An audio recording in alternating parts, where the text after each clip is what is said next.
Conditions May Apply by CinnamonPinecones. Read by Distracted by Books. Chapter 115. Round 2. Todo Trauma Dump Power Hour. Shoto watched as Medbot started bullying Midoriya out of the arena. His arms were burnt, and his wrist looked a bit swollen, but he kept gesturing around with a blush high on his cheeks like he didn't feel the pain at all. He knew from experience that a burn like that had to hurt. It wasn't awful, but the skin was pink and shiny. It had to be painful. Second place. He had gotten second place to Midoriya's first, and not only that, he was a hairbreadth away from third. His father wasn't going to be pleased about this. He could all but feel the fury radiating off of him from where he stood in the stands, but he refused to look. He was going to have hell to pay tonight regardless. He didn't need to suffer his disapproving glare on international television as well. To his dismay, he heard Mike announce that there would be an hour's break before the next round. He doubted he would be able to evade his father for that long, but he could at least try. Maybe if he stayed in the students and staff-only areas, he would be safe. Third place? Third freaking place? Katsuki was downright fuming as he watched the playbacks on the Jumbotron. Shigedeku saw that move coming from a mile away. He had already braced for impact before he was even in range. If he had hit hard enough to daze him, then he could have won. That's what he gets for holding back.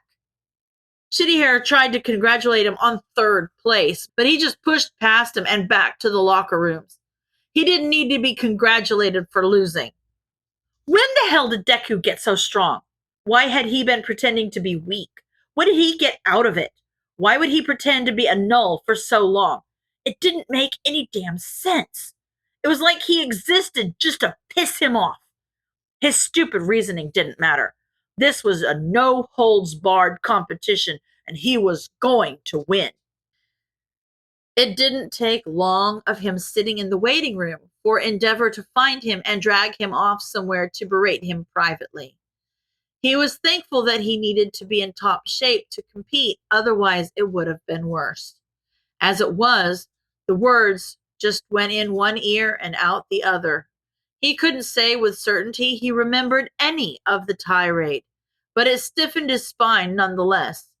He only had a few minutes in the waiting room to collect himself before the second round started. Midoriya had returned and looked to be back in fighting shape. He glanced up at Shoto when he walked in, but he didn't say anything.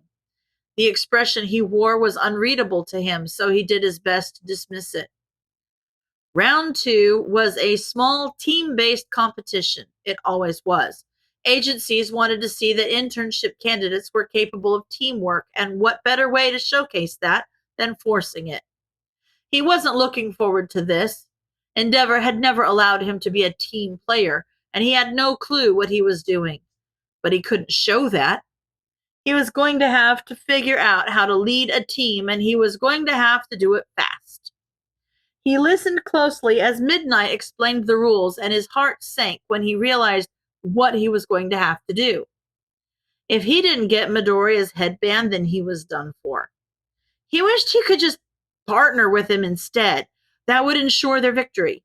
It was the most logical thing to do, given the showing everyone else had put up. No one stood a chance against the two of them. And if they could add Midoriya's friends for mobility, this whole thing would be so simple. But simple wasn't an option. Thankfully, one half of Midoriya's mobility forfeited their spot on his team.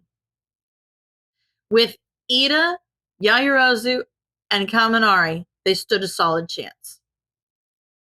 Did Midoriya tell you his plans? He asked the second Ida joined them. Ah, well, yes, he did. Ida replied, but didn't elaborate. Well, tell us. Shoto prompted again. Ida exchanged a look with Yaoyorozu that seemed to communicate something he didn't understand before he responded. Evasion is his primary tactic. As the rider, he will be at a disadvantage without my speed, he summarized. Yaoyorozu nodded at Ida, and he nodded back to her, seeming to end their nonverbal conversation, and it kind of made him want to pull his hair out. Why can't people just talk to each other? All these pointed looks were confusing. He wished he spoke whatever language it was that everyone else seemed to understand perfectly. Well, I know what you guys are cooking with for the most part, but I don't know what you know about me. I've got electricity, Kominari interrupted the tense silence, holding up his left hand and letting sparks dance across his fingers. But my brain gets fried if I use too much, and I can't control where it goes very well, he added sheepishly. You just need something to conduct it. I can help with that. Yaoyorozu replied with a kind smile. We need to corner Midoriya's team. It's the only way we're going to be able to get their headband. I can create barricades, but there's no guarantee he won't just break them. Who else is on his team now? Getting his headband would be good, but we need to make sure we keep ours as well. Looks like some support chick, Uraraka and Tokoyami. Yaoyorozu and Kaminari replied at the same time. Tokoyami is going to give them range, and from what I saw of the support course girl, she is going to be an asset to their mobility, Ida added with a frown. Kaminari, how far can you throw your electricity? Pretty far, I guess, but I'd hit all of you guys too, he responded as he nervously picked at his nails. Electricity follows the path of least resistance. We just have to make sure that path isn't us, and we'll be fine. Just like at the USJ. Yaoyorozu assuaged. If you have a conduit and we have insulation, then it won't be an issue. Yaoyorozu, can you do that? Shoto asked, though he already knew the answer. Yaoyorozu could make anything. He doubted rubber and metal were beyond her capabilities. Yes, I can. Good, then I have a plan. As the buzzer sounded and the timer started ticking down, he accepted that this was going to feel like the longest 15 minutes of his life. Midoriya's team immediately took to the sky, and there wasn't much he could do about that. He could freeze a pillar of ice up and hope he caught them, but that would be difficult without being able to touch the ground, and he couldn't guarantee the safety of anyone caught in the crossfire. He was so infuriating. Shoto was going to be stuck in second place, and there wasn't much he could do about it. He was starting to empathize with his father, and the thought made him nauseous. He wanted to prove that he could win without his fire, but that outcome was becoming less and less likely with every move Midoriya made. He could pick off the other teams without it, but not Midoriya. And damn it, he would rather lose than do that. Fire only brought pain. It had no place in heroics. As the minutes ticked by and he finally managed to corner Midoriya's team, he wondered if Midoriya ever felt the same way about his quirk. He didn't even try to break the barricades Shoto had made. Was he too afraid of hurting those around him too? There was something familiar in his eyes, something he saw when he looked at his left side. Whatever it was didn't matter. Now was their chance. Everyone, hold on tight. We're getting that headband, Ida warned the group with confidence. Everything after that happened in a blur. 1 second their teams were several yards apart, and the next he was face to face with Midoriya. Green lightning crackled across his skin as Shoto reached for his headband, and for a moment the sparks tickled their way over Shoto's fingers. He saw the determination in Midoriya's eyes and the hand he had raised against Shoto. The power behind that threat made him do something he promised himself he never would. He used his fire. Midoriya moved faster than he could react to either grab or bat his hand out of the way, and his quirk flared to life seemingly of its own volition. Flames danced across his arm, and the determination in Midoriya's eyes turned to fear for the briefest moment. That look made Shoto sick. The moment was over in the blink of an eye, but it felt like it lasted eons. Before he even got his wits about him, the buzzer had rung out, signaling the end of the match. They still had their headband, and Midoriya still had his. Second place. Again. Damn it, he was done for. His team was lamenting losing their chance at first place while still congratulating each other for maintaining second, but it was all static in his ears. Midoriya always had a vaguely fearful demeanor, something more akin to nervousness than genuine fear, but Shoto had never seen him look like that. He had heard what he had done at the USJ. He had faced down real villains and taunted them with a smile on his face, according to Asui. But the sight of Shoto's fire scared him? No, it should scare him. He thought he had better control over himself than that. Awful, nauseating guilt seemed to pump through his veins. The longer he imagined the fear in his eyes. How could he do that? What was he thinking? Was he trying to make an enemy out of Midoriya? Because he seemed to be doing a pretty good job of it if he was. He felt like he would never be able to look him in the eyes again without seeing the echo of the fear that had been there. But he refused to be like his father. He needed to apologize, to explain himself. He needed to say something. He needed to do something.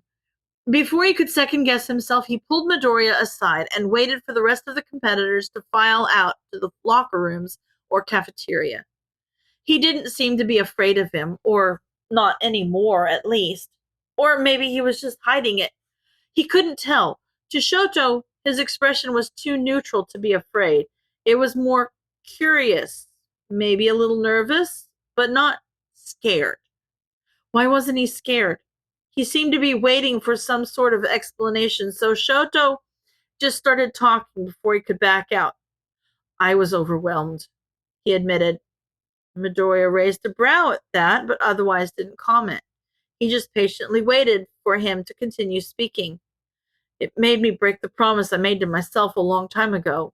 He trailed off, not sure how to phrase what he wanted to say. Midoriya just looked at him and nodded. His brows were downturned and his lips were pressed in a line. He looked like he understood, like he was listening to what Shoto had to say. Again, he just waited patiently for him to keep talking. No one else was close enough to feel it. He trailed off again. He remembered the tickling sensation of Midoriya's quirk on his skin. He remembered the heavy scent of ozone, the way the air felt like it does when a storm rolls over the mountains. There was only one other place he had felt that before.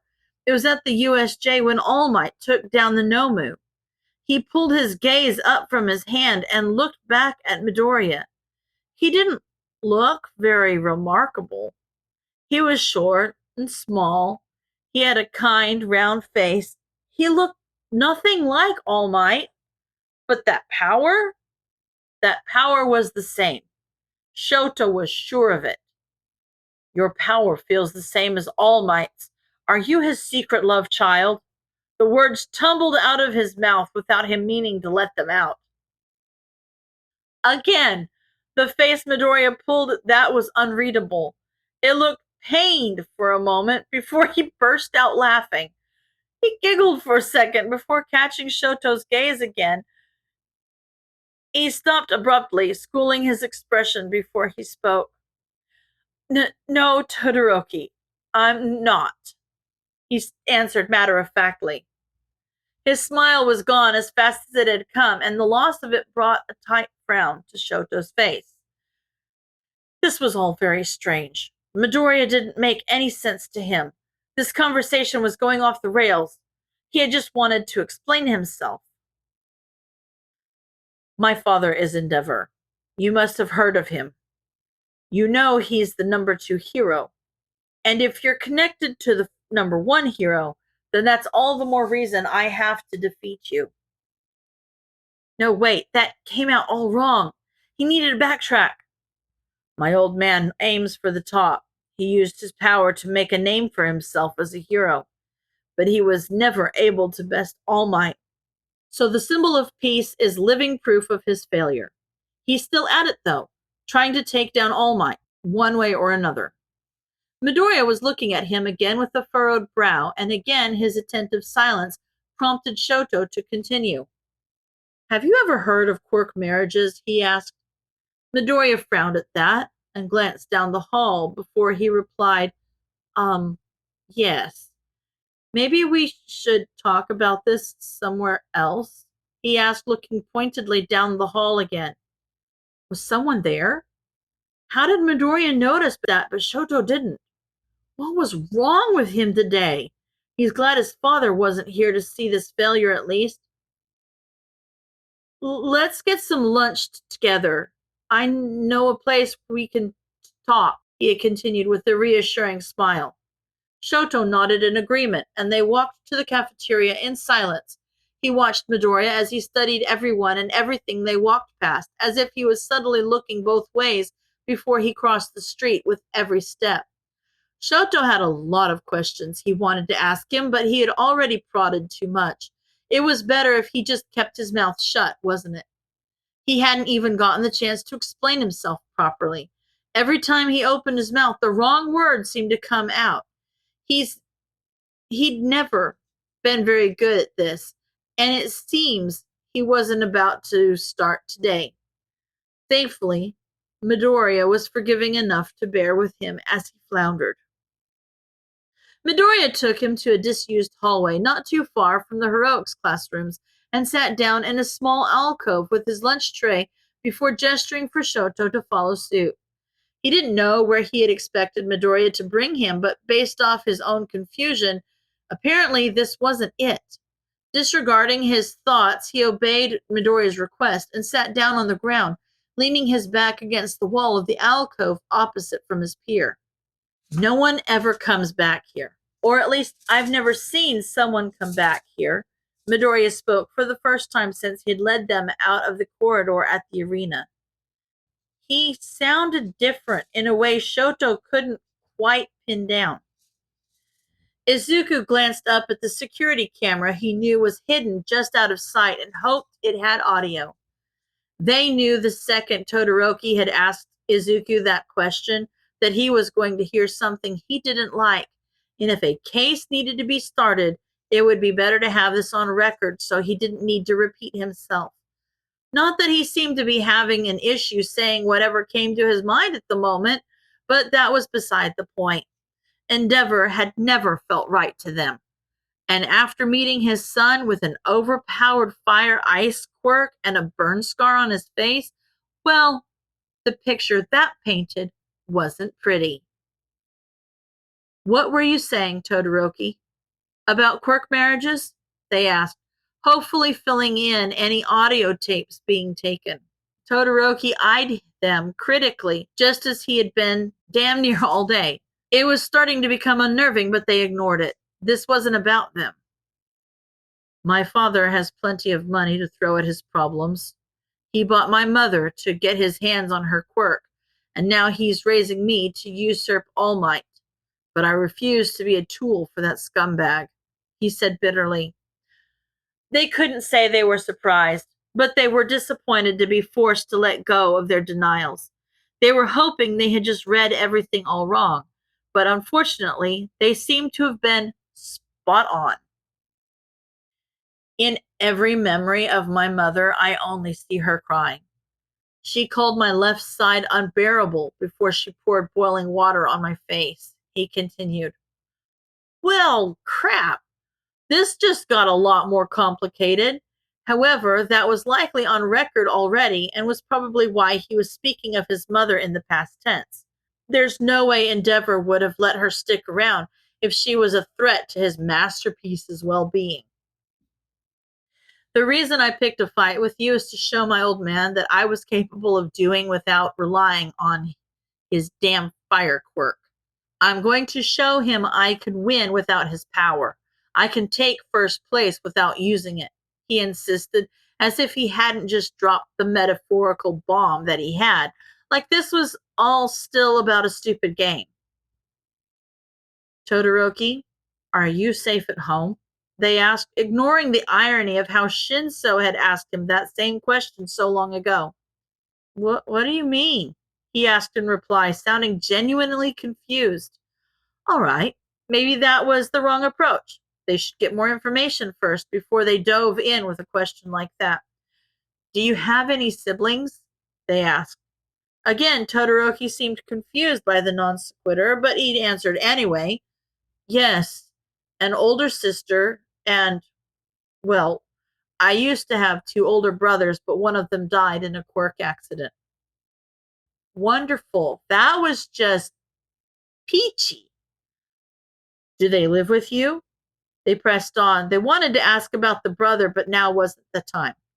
It didn't look like Todoroki was about to shut down, but his expressions were difficult to decipher, so they couldn't be sure. It was better not to risk it. Yes, he answered succinctly. So it's you, your dad, and your two siblings at home? They clarified. Yes. Okay, that could be worse. At least he wasn't alone. Do you get along well with your siblings? I don't get to see them much outside of meal times, but otherwise, yes, I do. Oh, do they work? Or are they still in school? The eldest, my sister, works as a school teacher, and my brother is in college. Do you not see them much because of their busy schedules? They risked a more probing question. No, they are home often, but my father doesn't allow me to see them. Todoroki answered readily. All righty then. That was terrific. He was acting like all of this wasn't highly concerning, but at least it was easy to get him to talk. They didn't know where to go with all this information, but if Todoroki was going to be an open book, then they should take advantage of that. What about your other brother? If you don't mind my asking, what happened to him? They asked cautiously. He inherited my father's fire, but my mother's resistance to cold, not my father's heat resistance. His flames burned too hot, hot enough for him to incinerate himself, he replied. He spoke without hesitation and little to no emotion, just as he had been since this conversation started. But for the first time, his gaze left the locket it held on with his own. It was a relief to be free of it for a moment. They felt bad, feeling the weight lifted off them as he looked away, but his eyes were too intense in conjunction with the topic of conversation. I'm sorry to hear that. I was young. I didn't know him well. Todoroki tried to deny his grief, but they could see through the flimsy excuse. Todoroki, are you safe at home? They risked the question again. I don't understand what you mean by that, he replied, sounding a little bit frustrated. Are you safe around Endeavor? Does he hurt you? His brow furrowed at that, and again his gaze dropped to the floor for a moment. He didn't respond right away, so they just gave him the time he needed and started eating their lunch, which was beginning to go cold. During training, yes, sometimes, he answered eventually. They took their time finishing the bite they had their mouth full of to give themselves time to think of a response to that. What kind of training do you do? They decided. Quirk training. He said in a way that told them that that should have been obvious. Your father uses his quirk against you? They clarified. Yes, it's the perfect counter to my ice, he said in the same duh, are you stupid tone. How long have you been training? Ever since my quirk came in, he replied. So, like 4? They asked, feigning nonchalance. Yes. Is that something you like doing? Not particularly. Well, crap. They were 2 for 2 on Legacy Kids being here of their own volition. They knew that streak wasn't going to last. What do you like to do? Todoroki paused at that. He didn't have an immediate answer like he seemed to for everything else. They had to fight to keep their expression neutral to his rather depressing hesitance. They forced down some more of their lunch, even though this conversation had left them nauseous, to give Todoroki more time to think. I like school.